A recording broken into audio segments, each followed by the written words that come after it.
সম্মানিত প্রধান অতিথি এবং উপস্থিত ভাই ও বোনেদের আমার আন্তরিক সালাম। আসসালামু আলাইকুম।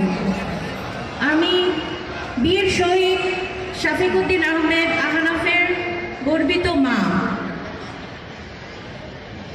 আমার ছেলে বিএএফ শাহিন কলেজের একাদশ শ্রেণীর ছাত্র ছিল। 2025-এ তার এইচএসসি পরীক্ষা দেওয়ার কথা ছিল।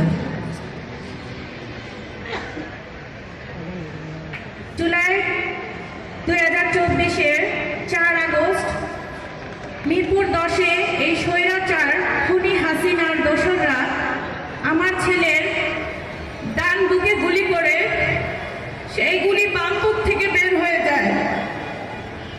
আমার 17 বছরের ছেলে। আমি তার শেষ কথাটাও শুনতে পারিনি।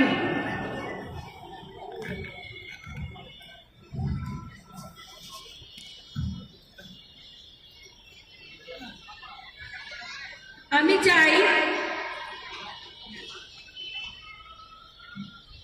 আমার সন্তান শহীদ আহনাফ এবং আহনাফের সকল শহীদ যে স্বপ্ন নিয়ে এই দেশ গড়ার জন্য আন্দোলনে গিয়েছিল এবং রক্ত দিয়েছে, আগামীতে যেই দলই নির্বাচিত হয়ে আসুক তারা যেন এই শহীদদের আত্মত্যাগ ভুলে না যায়।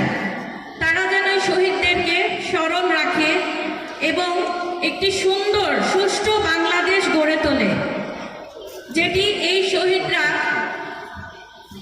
করার জন্য, একজন স্বৈরাচারকে উৎখাত করার জন্য তারা নিজেদের পরিবারের দিকেও তাকায়নি। তারা তাদের রক্ত দিয়ে এই দেশকে